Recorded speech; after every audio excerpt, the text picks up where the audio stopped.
today to say stop the push-out! Stop the push-out! Push-out! Yeah. We want an end to the constant criminalization of our everyday lives. We want justice.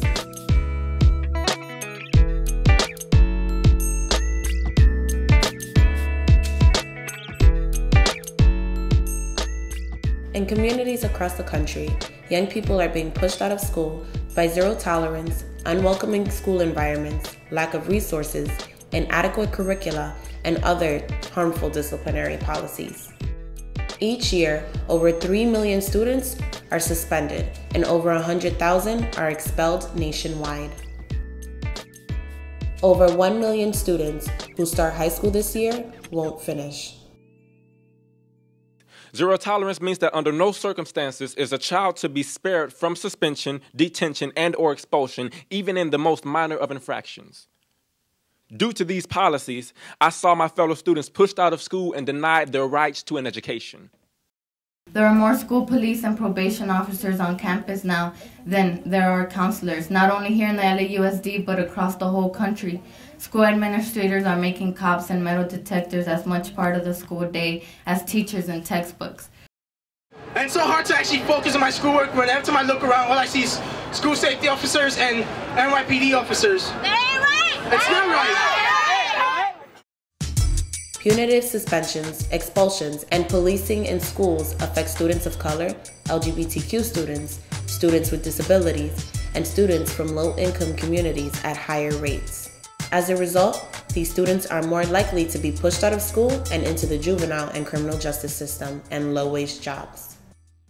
I saw students suspended for cursing, having a cell phone, and talking loud in the hallways. Do you have any idea what this has done to me? Just to walk through the hallways and be afraid to speak your voice because you're afraid to get put out of the schools. It's insanity. When my kids go to school, I was used to going on with my day, knowing that my kids were being safe in a positive, safe environment where they were learning and were nourished and treated with respect. But very recently, this all came to an end when I received a call in the middle of the day and was told that I had to come and pick up my son, James Parker, because he was on school grounds in possession of what the school believed to be a cell phone. And I'm thinking to myself, is this really happening? Despite the calls from the State Department, the school administration still refused to listen to my son and me. Instead, they placed him in an alternative school setting for 45 days for insubordination. Who schools? Who schools? Who schools?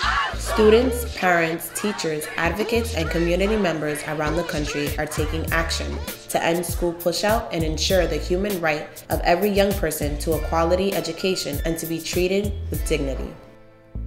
During the week of October 1st to the 8th of 2011, thousands of people took part in the Dignity in Schools campaign National Week of Action on School Pushout.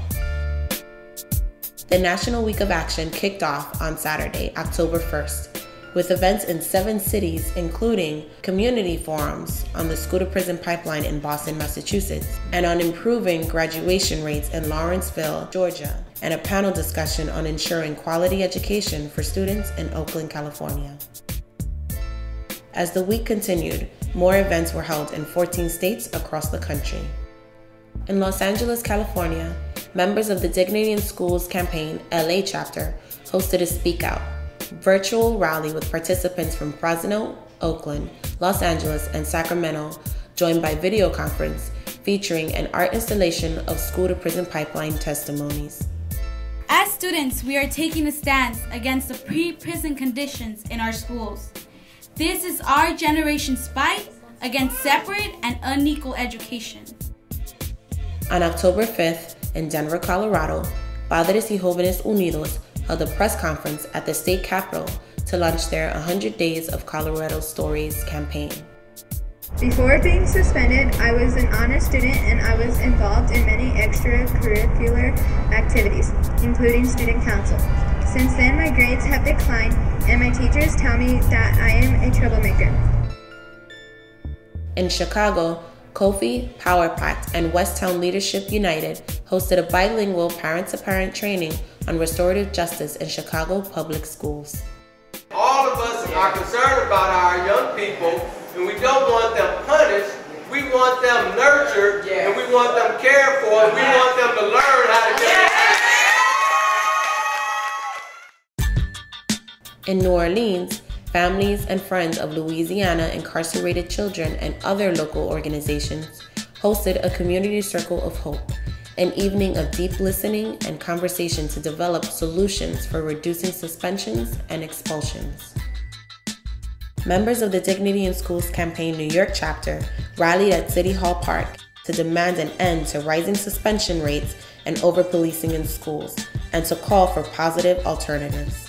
En lugar de las suspensiones, queremos que apliquen disciplina alternativa, de justicia restaurativa, mediación de conflicto, apoyo académico positivo. Queremos respeto a nuestros estudiantes, escuelas seguras, estudiantes exitosos. In Philadelphia, the Campaign for Nonviolent Schools and Education, Not Incarceration organized an event called Youth Speak Out Against Pushout.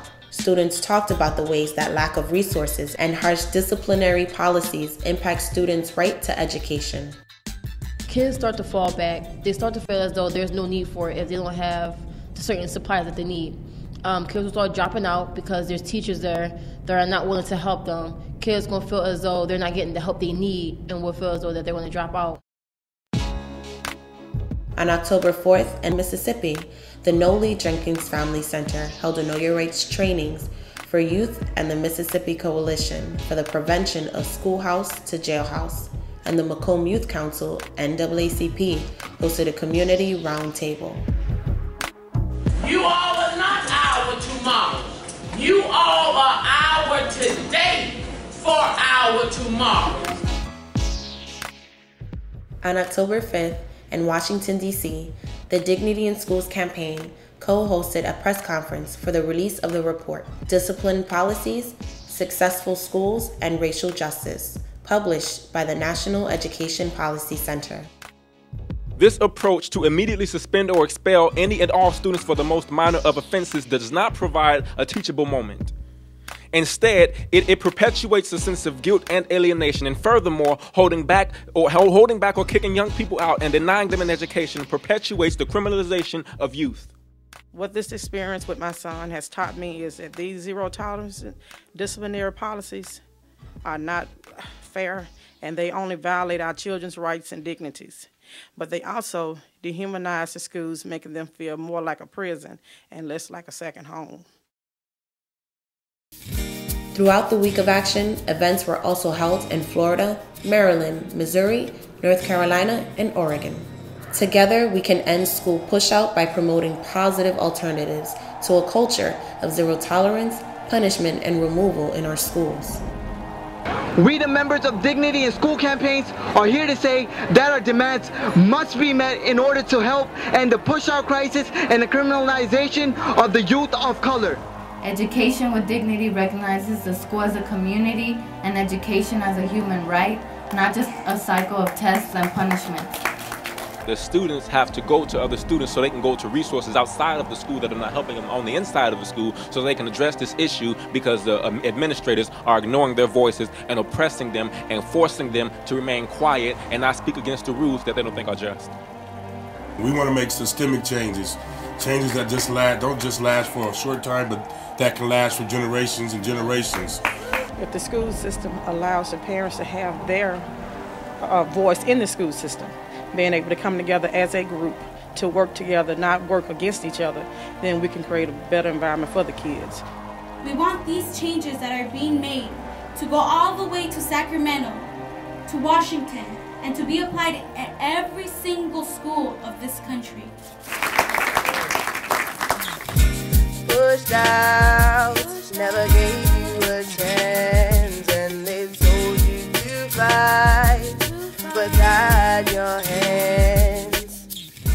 Push back! Push back! Against! Push out! Push out!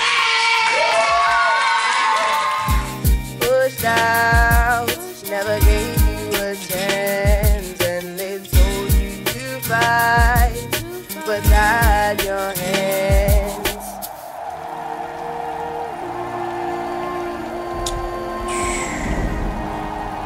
I going to do now? I'm not going back. This is it. I'm done. Hey, wait up. What? Let me talk to you. Right now is not a good time. Just give me a minute. What do you want to talk about? I want to talk to you about life. Life? What can you tell me about life? I know it gets hard.